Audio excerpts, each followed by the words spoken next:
c'est la trêve internationale. C'est le moment de faire un petit bilan ensemble sur le plus que début de saison du CDB, puisqu'on est largement au-delà de la moitié. Donc, vous aviez un objectif initial annoncé d'aller chercher une place en play-off. Aujourd'hui, le bilan sur 11 matchs, si on compte encore le match de Mios, il est 2 victoires, un nul, 8 défaites. Est-ce que c'est décevant pour toi? Oui, oui, c'est décevant. L'objectif était de finir sixième, même si on savait qu'il était très ambitieux. Avec pratiquement le même groupe, on avait fini neuvième la saison passée.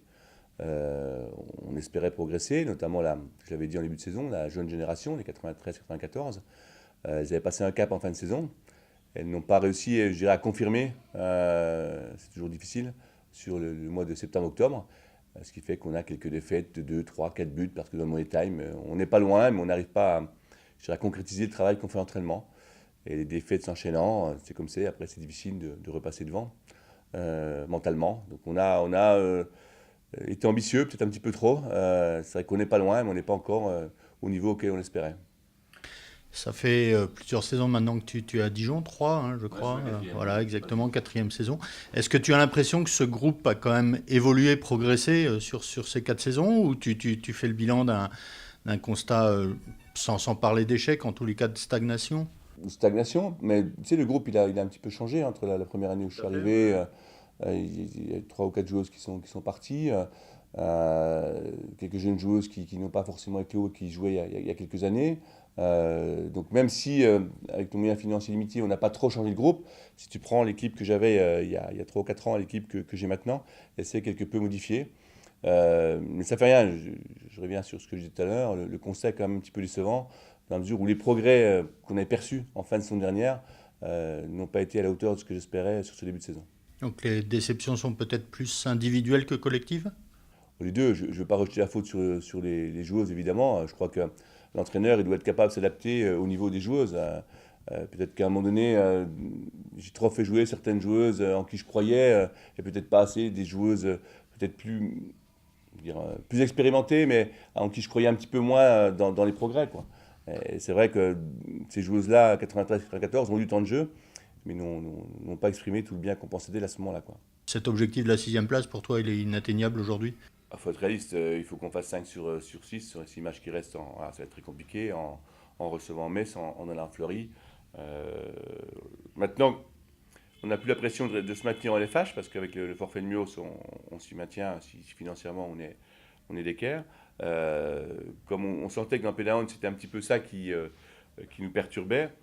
Peut-être qu'en jouant plus libéré, on peut créer la surprise face à des équipes nettement mieux classées que nous.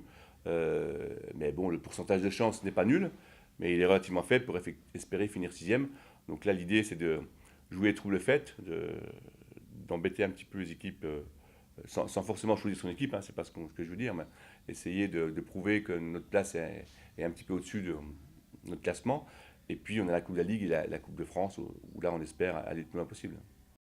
On va parler justement de ce dépôt de bilan de Mios Miganos.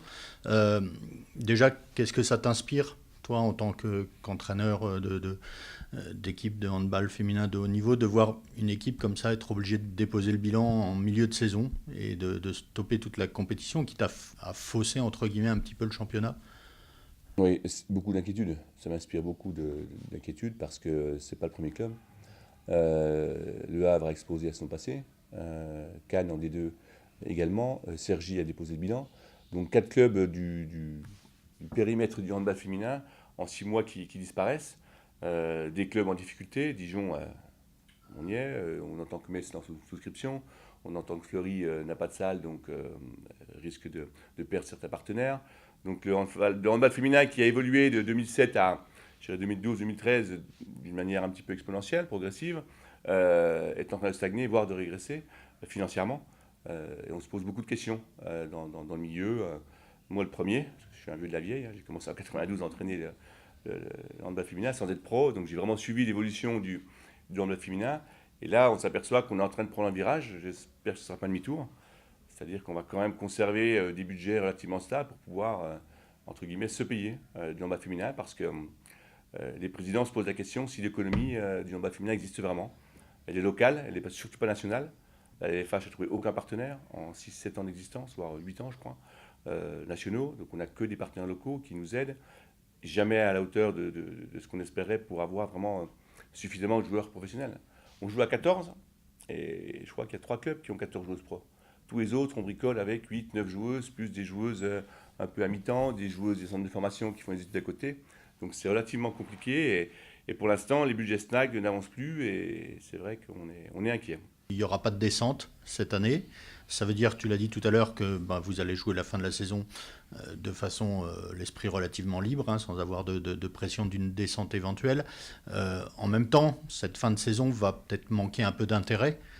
Comment on fait pour motiver des joueuses sur 6-7 matchs et plus les play-downs où il n'y aura vraiment pas grand-chose à jouer? Le but du jeu, ça va être de progresser. C'est pas simple, je reconnais. Là, actuellement, en plus, avec les forfaits de Mios, nous, à Dijon, on souffre parce que ça nous fait 5 matchs en moins sur la saison.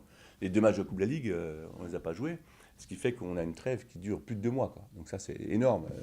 Donc on a remis du travail physique, on a remis quelques matchs amicaux. Après, il y a quand même un groupe relativement jeune, donc on peut les motiver sur les progrès qu'elles ont effectués pour elles-mêmes. C'est la première chose. Deuxième chose, si je me plains qu'on n'est pas suffisamment professionnel dans l'activité, j'espère que les joueuses, elles, seront pros dans leur façon d'être. D'ailleurs, sur l'entraînement, je n'ai pas trop à me plaindre avec Pierre et Anto. Actuellement, elles travaillent sérieusement, quoi. Mais c'est vrai qu'il manque la compétition actuellement, avec ces 2 mois de trêve. Et puis après, il manquera effectivement l'intérêt de la compétition. Mais un match, j'ai tout à l'heure joué trouble fête, même si on va reprendre le 6 contre Metz, en sachant que la proba est faible, qu'on soit 6e et qualifié pour les playoffs. C'est quand même Metz, on va jouer Fleury, on va jouer les belles équipes qui sont européennes. Fleury passe son tour de Coupe d'Europe avec des champions. Donc on a vraiment envie de montrer notre savoir-faire pour battre ces équipes-là. Donc la motivation, elle existera. Je ne suis pas vraiment inquiet à ce niveau-là. C'est plus peut-être la répétition. Il y aura peut-être 1 ou 2 matchs où on va dire, c'est vrai que si on a moins 4, moins 5 sur un match, c'est mon inquiétude. Il se peut qu'à un moment donné, ça baisse pas les bras, mais elle pense inconsciemment, on sait, ça y est, le match est fini. Donc là, à ce moment-là, c'est à moi de changer les joueuses et peut-être de lancer les jeunes joueuses en formation. C'est ce qu'on va faire avec Anto.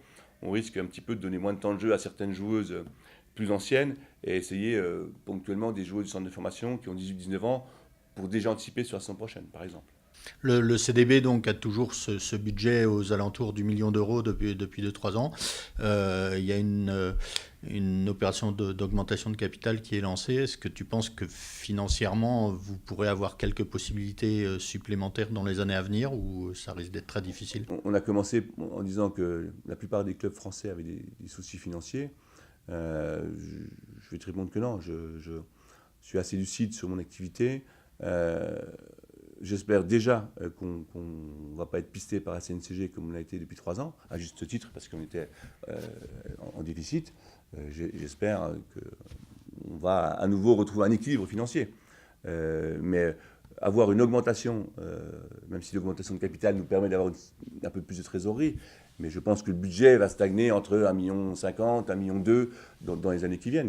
L'objectif, c'est déjà de garder ces sommes-là pour pouvoir vivre en LFH.